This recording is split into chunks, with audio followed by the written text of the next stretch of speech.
Hi, everybody. It's Mama Kay coming at you again from Winnipeg, Manitoba, Canada. And today I have a very special guest. I believe that they are my first guitarist in the interview series. I had a bass player yesterday. Today, the guitarist I am going to introduce you to is really doing phenomenal things, becoming much more, maybe not much more, but I'm learning more about how politically active they are, and they're very passionate that way. And I think they're even doing their doctorate right now.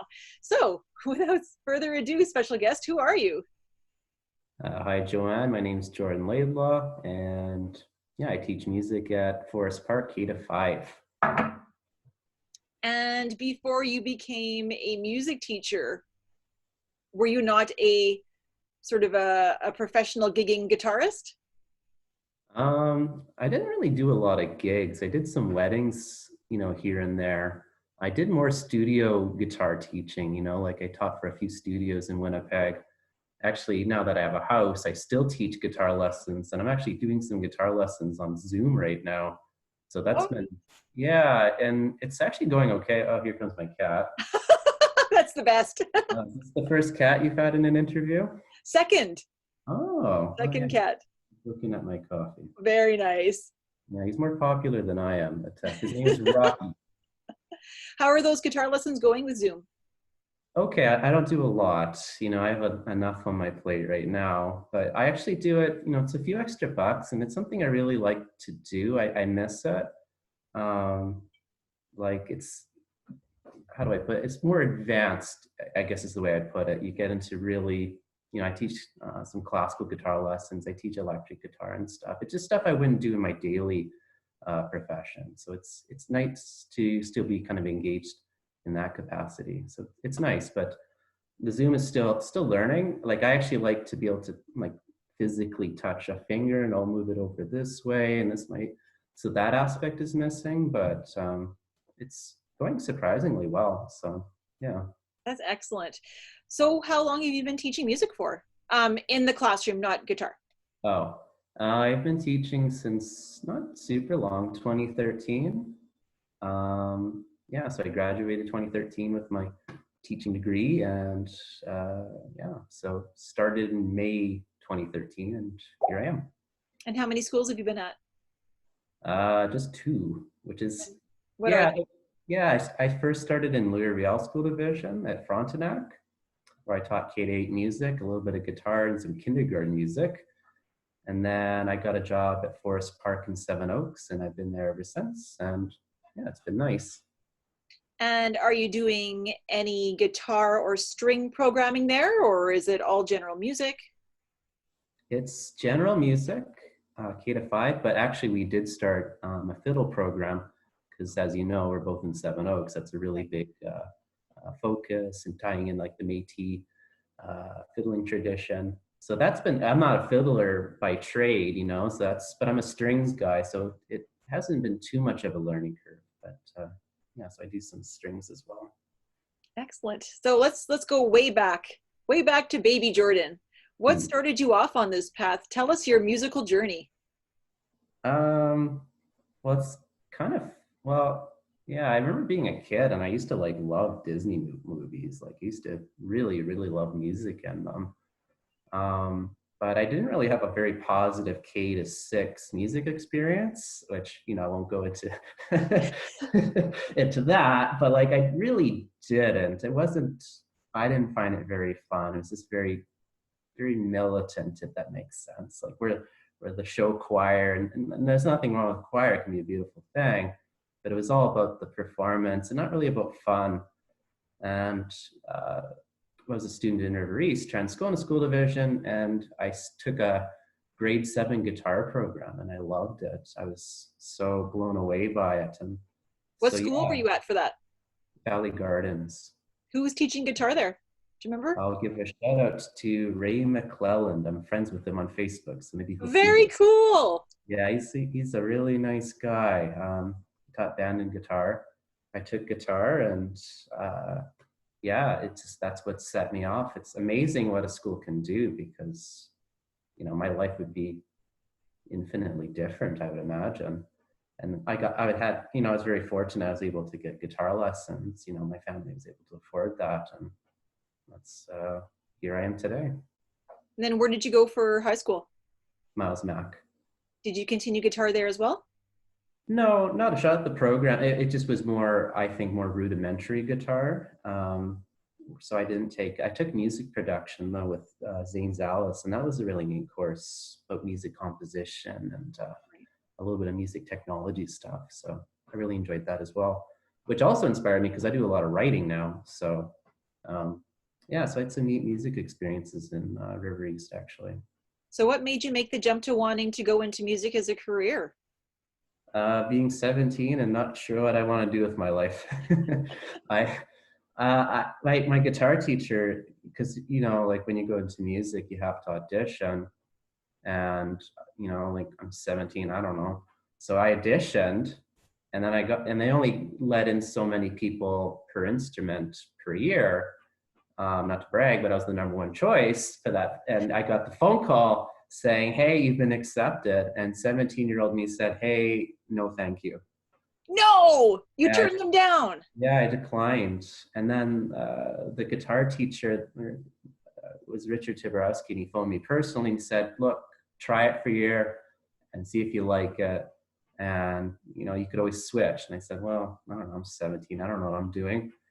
And yeah, I did it. So here I am. Who were you studying with before you went to university? Skender Safa. He's a With really, Skender, fabulous. yeah, he's a really amazing guitarist. So Yeah, I've performed a bit with him before, and yeah, just phenomenal. Great person and great guitarist for sure. yeah, yeah. And so, what degree did you end up getting first? Did you go straight into ed, or did you do the two degrees separately? I originally was doing a performance degree, but it kind of really like it wasn't for me ultimately. Like I found I wasn't really enjoying it. Music was, more just routine and like I don't know. I just yeah, so midway through the performance thing I switched over to the integrated. I was planning to go into education anyway. I was going to do the after degree after the performance degree, but my heart really wasn't in it.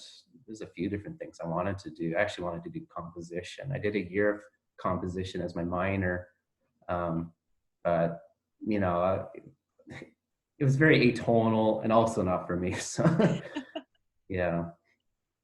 Well, I'm so glad that you ended up getting your ed degree and going through that way. The kids are so lucky to have you. Well, that's nice of you to say. Thank you. Now, remembering that this is a family show, do you want to share maybe what one of the strangest or weirdest gigs that you've ever been a part of? Um, I don't know if I've had any really strange gigs, Or maybe unique? unique. I have a weird performance as a student. Like, Sure. okay, well, yeah, like we were part of a guitar orchestra in my undergrad, which is like 8 guitarists, which was interesting. But we weren't like the most polished and we didn't really take it super seriously. Anyway, we had a performance at Eva Claire Hall and we hadn't practiced going on stage or anything. And one of my friends like thought we were ready. He's my friend Bobby. So we walked out onto Eva Claire Hall. And we called out, "No, Bobby, we're not ready." And we could hear him as he walked out, the audience clapping. And then he froze on stage and he looked behind and he saw that nobody else had joined him.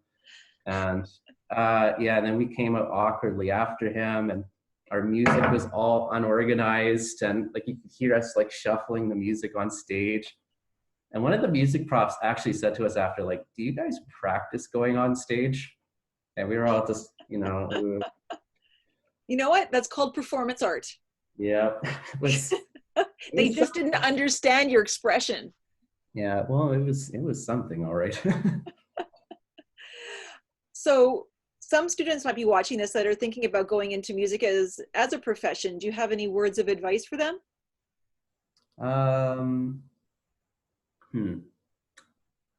It's so broad though, I guess, too, because there's music ed, then there's music as a performing art. There's so many different routes, and I guess I would offer different pieces of advice to the different students. But at the end of the day, if it's something you're really passionate about, and this is something that brings you a lot of happiness, and you could see yourself doing for the foreseeable future, then, I mean, just as cheesy it is, just keep with it and keep loving it and keep practicing. I don't know if I have too much advice beyond that. But I mean, people could learn from your experience, right? You really at 17, you said no to the phone call saying, please come and go to university, and then you took the chance. That's true. Right, you went Um, for it even though you weren't 100% sure that that's what you wanted to do. You got the phone call, you got the tap on the shoulder, and look where you are. It's pretty yeah, incredible. well, it's again, it's a little funny our trajectory that we take. My original thing I wanted to do actually was I actually wanted to be in music film composition.